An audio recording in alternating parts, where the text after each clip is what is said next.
Hello and welcome back to Persolve's Journey, the ultimate Ironman on RS3. Starting out this episode, we're going to be tackling the Wild Gothic Sleep quest. I spent a lot of time building up the requirements for this quest, so I'm so excited to get this quest done and get that insane 400k Herblore XP. There you go get that Mortmire fungus.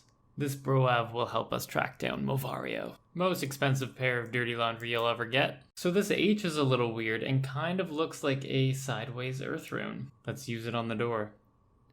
But knowing Movario, he probably has a trap or two set. Let's search for a trap. And now we can get through. It's time to open the gate. Dun dun dun. The boss fight portion of this quest is so nice because when you touch the Stone of Jassier, you get boosted to 255 in all your offensive stats. So you get absolutely insane amounts of damage and DPS, and it just feels so good to hit so high, especially on an account that I've always been struggling to DPS with. So this is really fun. With Wild Gothic Sleeps done, we get the ability to use 4 100k XP lamps in any skill 65 or above, but looking at it, we have two options, Herblore or Saving for Prayer, both of which are very hard for us to train, but I ended up settling on Herblore as the 400k XP was too hard to turn down. This ended up getting us to 71 straight from 65, so we're pretty close to the Prif unlock, which is at 75. And with that in mind, that's what our main focus is going to be for the next couple episodes as we want to unlock the Emerald City. So the kind of nice thing about this quest is there's a lot of alchable items at the end of it. The third of a Dragonplate body alchs for 18k. I can alch away my hammer for 4k, and these robes actually alch for a lot. The top is 9k, the bottoms are 48k. And the top is 72k. There actually was a glitch when this quest first came out where you get unlimited Dagonai robes, and then you would just alch them you would alch it and then claim another one and alch and claim another one. You could make 50 to 60 mil an hour. And this was back in the days where 1 mil an hour was insane GP per hour. So I've been doing thieving during work as it's pretty AFK and I only have to click a couple times each minute. When I have more downtime, I teleport away from this spot. But when I don't have a lot of downtime, I just wait for the safes to reset here. But we've got our thieving up to 87, so we're getting pretty close to 90. Might get that in the next day or two. But what I wanted to talk about was the coinage. Each one of these items here is worth 37.5k GP. And a full loot bag here, which is about, I want to say 40 safes, ends up with another 80k or so GP. So all in all, we're getting a lot of coinage from thieving here, and I might just end up AFKing this all the way to 99, just so that I end up getting a lot of coin. So now that we have 2.5k pilfer points here, I'm going to buy this Master Thieves lockpick. So that way it's added to the tool belt, and whenever there's quests, like for example, Desert Treasure, where you need a ton of lockpicks, I don't need to worry about this because this lockpick will never break and it can be added to the tool belt.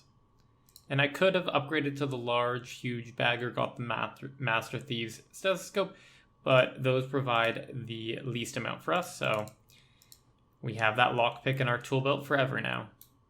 So there are two main dungeoneering rewards I want right now. First off is the Scroll of Proficiency, as there's a 25% chance to save oak planks, and because I'm going to be making 6 plank items, that means on average they take 5.5 planks each, which means I save about 700-ish planks on my way to 75 construction, and that is about an hour and a half of woodcutting and or construction. So I might as well get that done now. And on top of that, I also want the Bone Crusher to really help with our prayer experience, as otherwise it's going to be very tough to get ourselves up to 75. Now these two things cost a total of 54k tokens, and we are 719k away from 75, so this is going to get us very close to that 75 point. So second dungeon, I'm doing smalls to start just to get my prestige up a little bit, but we're getting about 500 tokens per dungeon, so that means I have to do about 100 smalls here. So we got all our lower levels done. We're at 30, so I'm going to start doing mediums until we reach our level cap. So we have the Frost Dragon Bones. We just need to hope that we can find an altar somewhere in this floor. Yes! We have the altar. So we're using the bone on the altar and we got up to the gods. One of the required tasks is beast mode. So we need to chop down every single tree, fish every fish, and mine every ore on the entire floor. So we're going to get a lot of the ones that require money while we're doing this. So we had to make a gatherer's potion to boost our mining level up to get this promethium ore. But if we didn't mine it, we wouldn't get the beast mode and then we wouldn't get the title, and all of this would have been for naught. I'm just doing like a quick scan of the floor to make sure I didn't miss any resources so we can guarantee that we get it when it ends. And there we go. We did the boss man requirement. Took like 20 minutes to finish that, but we basically finished the entire task set there. We just have a couple small ones to go. We got to use our portent because we got an 85 magic door. That means that door was always going to be bonus, so there wasn't going to be anything good in it. But yeah, so we've completed all the medium tasks. So after this dungeon, I'm going to go claim them. So we've claimed our medium tasks. We got another herblore lamp. That's another 8,000 experience, getting us closer. We actually got to 72 herblore, which gives us super ranging potions. When we start a dungeon, we spawn with 40 cosmics and 40 laws, which just makes our life so much easier because I don't need to worry about looting all the stuff and making those runes. So we have our 34,000 tokens, so we can go ahead and buy our Bone Crusher, and we also have the Slayer points to add it to a tool belt. So we're going to do that basically right away. Learn how to attach the Bone Crusher to your tool belt. So we bought it, we can add to tool belt. So this could be it. This could be our last dungeon. We need 808 tokens. Yeah, we got 2,000 tokens. So we have our 20k tokens, so we can buy this Scroll of Proficiency, which is going to save us a lot of oak logs that we have to chop for our construction grind. And these two things got us up to 73 dungeoneering. So there it is, level 90 in thieving. Not only do we unlock the hidden safes, like the safes in the wilderness, we also unlock the convict for ports, which means we get to unlock ports. This is also our first Nagi skill, and it's kind of typical because it's a very quick skill. It's AFK, has no other requirements, and it also provides us with a lot of GP. I've been spending a lot of GP on reclaiming the Vanquish staff. It's 750k each time, but if I hadn't been doing that, I'd probably be at like 5 to 6 mil GP right now. So thieving has been really good. I might end up doing this as an AFK. So I've been procrastinating this for way too long, but it's time to start construction. So we are about 850k experience away from 75, but between all the quests we're going to be doing and our monthly god statues, we're going to end up with about 200k quote-unquote free experience. That means we only really need to gain 644k experience, and that also means we don't have to cut as many logs. So we're going to be doing oak trees and oak logs all the way up to 200k experience to go to 75. It's about 8,600 oak logs, maybe slightly less. So that is a lot of inventories. And it's going to cost us almost all of our cash stack. I should also mention that 75 woodcutting is another requirement for Prif, but we only get 37 experience per log. Meanwhile, we're getting 80 construction experience per log. So even with the small amount of extra experience from Furnace 1 here, we're going to be well short of our goal of 75 woodcutting. And then on top of that, there's quests, which will get in the way as we won't gain woodcutting experience when we gain construction experience with quests. So we're going to have to do Acadia logs for a little bit once we're done with construction. And we're going to be doing Acadia logs so that we can build up a very large stack of simple parts. Oh, that's big news. So I just reclaimed my Karos clue carrier, and it turns out that he actually keeps all the clue scrolls, so we can just destroy it willy-nilly whenever we need to.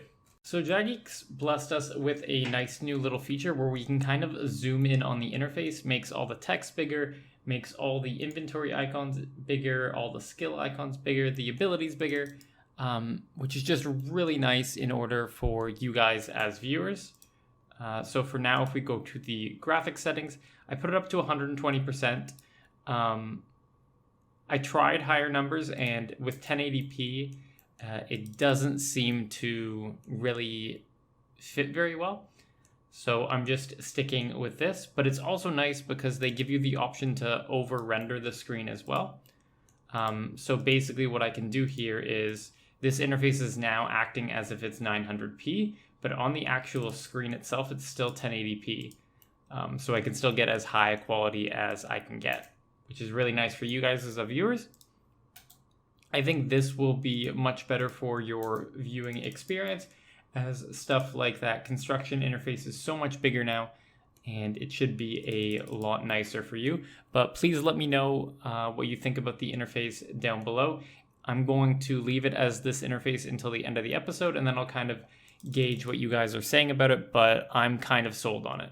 I'm gonna go ahead and attempt to make some oak tables here and see if that's better XP per hour. So the downside of oak tables is that they take 6 each instead of 8 each, so we have to do 4 crafts per inventory.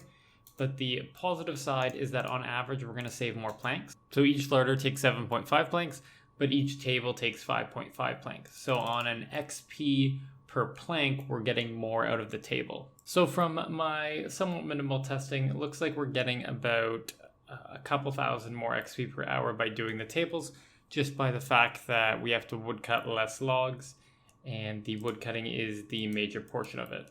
So I'm going to swap to making oak carved tables for the rest of this. So it's time to go back to Dunge. We have 180k experience to go, but there's one quest we're going to be doing that gives us 45k experience. We're going to stop when we're 45k away from 75. That's it, we're 44k Dunge XP away. We are technically done our dungeoneering grind for Prif. And there we are, the tier 1 lodestone is activated, so we no longer need to ever go through the underground pass. So Regicide is done. We won't gain a level here, but we ended up getting 13,000 agility experience. And also we now have the lodestone, and we can use the dragon halberd for nice little XP gains in the abyss if we want to get up to 70 attack or strength. Look at these like 2005 graphics go. Super mega cutscene. Boom. Catapult construction is done. This is nice because we got 15,000 construction experience and 30 teak planks, which we're going to use right away. So we're detouring from our detour of quests in order to do some thieving. As you can see, our cash deck's currently 957k. We're going to need about another million GP for construction, and on top of that, for the Roving Elves quest, we need to go into Glariel's tomb, which means we need to destroy our Vanquish, which means we need to pay 750k to get it back. So as a total, we're going to need about 1.75 mil cash, but to be safe, I'm going to go to like 2 to 2.5 mil just so we have a little bit of extra float. Time to hand in the rewards here. To get our cash stack up, we're up over 2 mil, and when we add in this 99% loot bag, we're up to 2.15 mil. I'll probably need to come back here for more GP eventually, but that's a good holdover. And we got all the way up to 92 thieving, so we have a couple of the clans unlocked. So our next goal is to get our runecrafting up to level 61. And to help us with that, we're going to get some runecrafting urns. We might as well leverage our high crafting level to let us make those urns, which cuts off the amount of experience gained by 20%. So we have 22 decorated runecrafting urns. That should be enough. Let's go to the runespan. On runecrafting, we got our goal done, and that is all the levels we require for the Prisoner of Gluffrey. I know this is kind of ironic because I just made a runecrafting guide where I said not to use the runespan, and I'm now doing the runespan. But this kind of twofolded. It completed our 1,000 points we needed for the massive pouch when we end up doing runecrafting. And second of all, getting a ton of pure essence on Ultimate Ironman is such a pain in the butt, especially because I would either have to note it from monster drops, or I would need to get it, mine it, and then make the rune, so it just wouldn't end up being any more XP per hour for me. But now we can start some questing. So the Grimtails quest is complete. This quest doesn't really lead anywhere. It's a bit of a standalone quest, but the experience is nice with 14,000 woodcutting and 6,000 agility. The main reason why I did this quest was to get up to 65 agility. Now that we're 65 agility, we unlock a lot of things, but most of all, we get access to the empty throne room, which means we can AFK on the bikes inside there to get some agility experience. And I want to combo this with while I'm exploring Orphan on my main, so therefore I have a lot of AFK time. So the empty throne room can be found at the Varrock dig site, and basically what there are 6 different bikes we can power on, And when we're powering on the bike that we are here, it's about like 60k experience per hour, but it's about 10k XP per hour when you're fully AFK. So it's not the quickest thing, but it means I don't need to do agility laps, and it's better than just idling on the account. So I'm just going to leave it here when I really need the AFK. And you can, as you can see, I got both strange rocks incredibly quickly, so it's very good for that. And also you can gain up to 800k experience total here, and that is essentially the gap between 65 and 75. It's like they designed it that way. So roving elves are done. We got a partially used crystal bow. This is a nice T70 range weapon, and I'm just going to keep it in the inventory for now as long as we need it. We can augment it, which is a big help. So the Prisoner of Gallifrey is done. Pretty good quest. We got 60,000 thieving XP, not much, but 60,000 agility. That bumped us up all the way to 67. 50,000 construction experience, yes please. That's like an hour of woodcutting saved. And 45,000 runecrafting XP, so very good. The other stuff like the gnome glider and the spirit tree aren't that useful to us. Dill is done. We got 20,000 construction experience for this, which was the main reason for doing this quest. So that's enough questing for now, and instead we're going to swap over to skilling and going back to construction. We need to get up to 1,084,000 experience in order to get to the point where our quests and god statues will get us up to 75. So that's about another 256k experience. We're looking at about another like 5 or 6 hours of construction. And then on top of that, we have daily summoning, which we want to extend. And unfortunately, even though my Viswax inside the auto disassembler, it doesn't recognize it as being on me. So I have to come in here and take 50 out. And now if we go to challenge, I can extend it. So here we are, we're making our 9 pouches. We got 1.8k experience there, which already got us up to 56. And then this challenge might bring us up to 57. I actually don't think so. Be just short, I think. Oh wow, no, we barely got enough experience to get up to 57. That's 2 levels covered. This used to be like a really nice unlock. These kayaks used to teleport you to Piscatorius, where there was a summoning obelisk.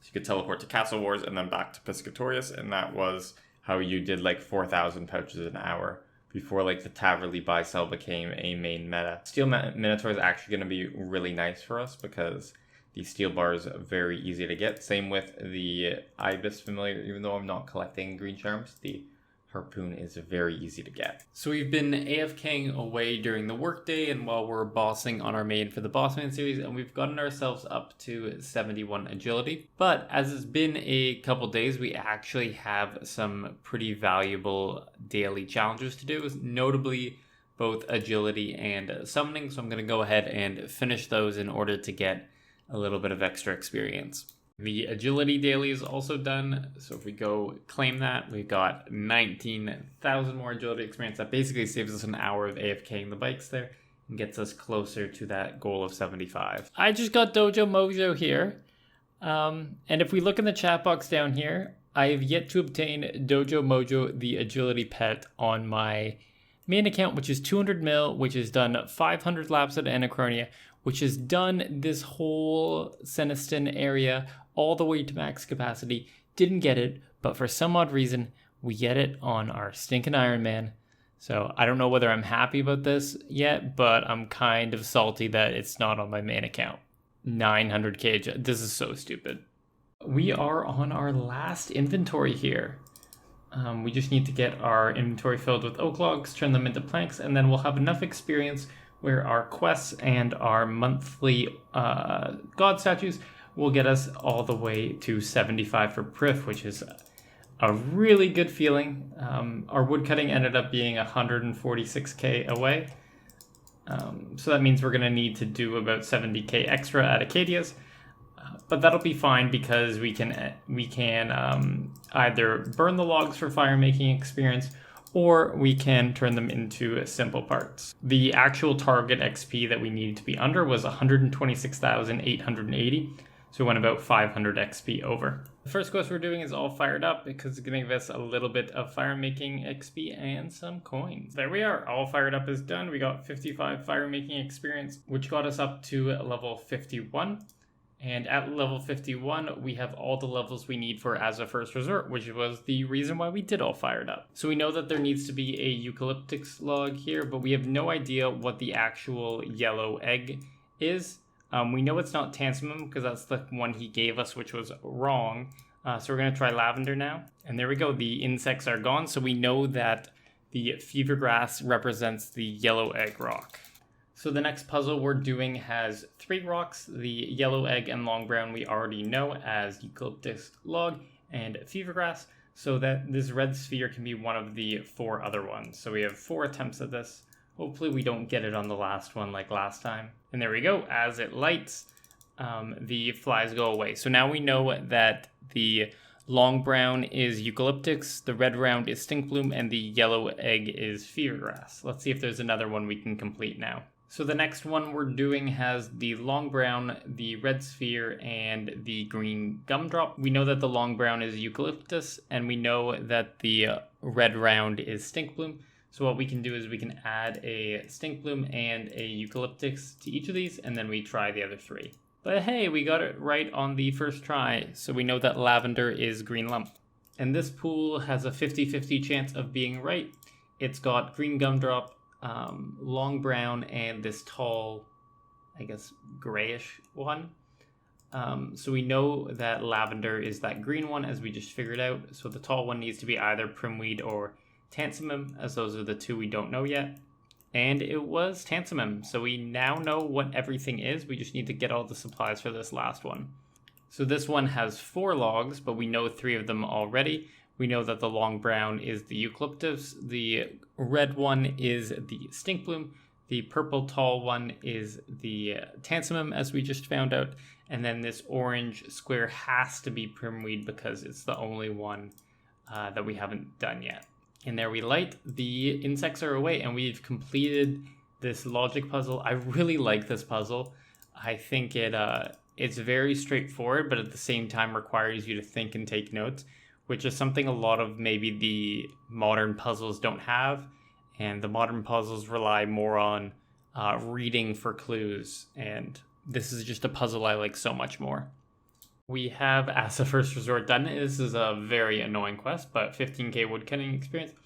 And we get access to the spa facilities, which will be nice for some extra HP or hunter levels. I guess we'll go for defense because it'll get us a level. And that helps with our combat level. So we went up to 69 defense. And here's the rest of the wards. We got 10,000 woodcutting XP, which is nice because we're even closer to 75. 5,000 crafting and 5,000 construction. So the next quest we want to do is Back to My Roots because it gives a lot of nice experience with Slayer, Agility, and Woodcutting. And this will eventually be needed for some task sets, so we might as well get it out of the way. The only problem is we need 59 Slayer. If we look at our current Slayer level, we are only 57 currently, meaning that we need to gain 43k experience in order to get 59. But this will be kind of nice because we can gain some magic experience, as we do need to get up to about 80 to 81 for all the quests we want to do before Prif. And we're going to be doing the same sort of point boosting, as we still need to get a lot of things added to our tool belt. So we're just going to do 9 tasks at Magna and then another 1 task at Simona, which makes the XP per hour slower, but in the long term, it's going to be so much better for this account. So it's time for our 10th task because we're at a 69 streak. And let's see what we get. 157 basses. Oh, that's a very annoying task because we need a mirror shield to get it done. So I was getting a little annoyed with the interface. It was just, for some odd reason, the font wasn't looking too good. Everything was kind of looking a little off. So I went ahead and upped it to 135%. So there'll be 2 different interfaces in this episode. Please let me know what you think between the 2 in the comments down below, just to make sure that I'm getting the best interface for you guys, as I'm trying to balance the best interface for video creation while also having a good enough interface that I'm able to do content to my fullest potential. We can now kill the Jade Vine, which is why we needed 59 Slayer for the Back to My Roots quest, as that gives us a lot of nice experience. I'm just going to finish off this Flesh Crawlers task, and then we're going to go start that quest. Then we got 40,000 Woodcutting experience, which is really nice because we're now 58k away from 75, which is a Prif requirement. And we also got 15,000 agility, getting us closer to 75 there. So we finished the 2 corp quests, finishing off with Summer's End. The nice one about this one is we got 5,000 woodcutting and 10,000 prayer. And the first one gives us 7,500 construction, so all good experience. We also pick up this spirit shield here, and it asks for 42k, so that's a nice little GP to add to the pouch. But in terms of levels, we got up to 54 fire making, 70 hunter, and 60 prayer. So these portals around the world map let you teleport to and from, and this one gave us 15,000 farming experience. There's also one a little bit north that's going to give us, I think, 15,000 prayer experience. So we operate and we can accept the prayer experience, and we gain 15,000 prayer experience, which pretty much already gets us up to 61. To finish off the episode, I went to Acadia Trees and AFK'd for an hour or so, and we got ourselves up to 75 woodcutting. This is now our 3rd skill of 10 at 75 for Prif, with mining and crafting having been done a long time ago. Also, dungeon construction are essentially done because it will only take a couple quests to get them done. Agility is also very close, and we're just a couple AFK hours away from 75. With next episode, we're going to be focusing heavily on the tough grinds of both prayer and summoning as we look to get them to 75 for Prif. Those are going to be the biggest barriers for us getting into the Emerald City. But that's going to be it for this episode. Please leave your comments on the interfaces down below, and also answer the straw poll in the description. But past that, have a good day, and I'll catch you in the next one.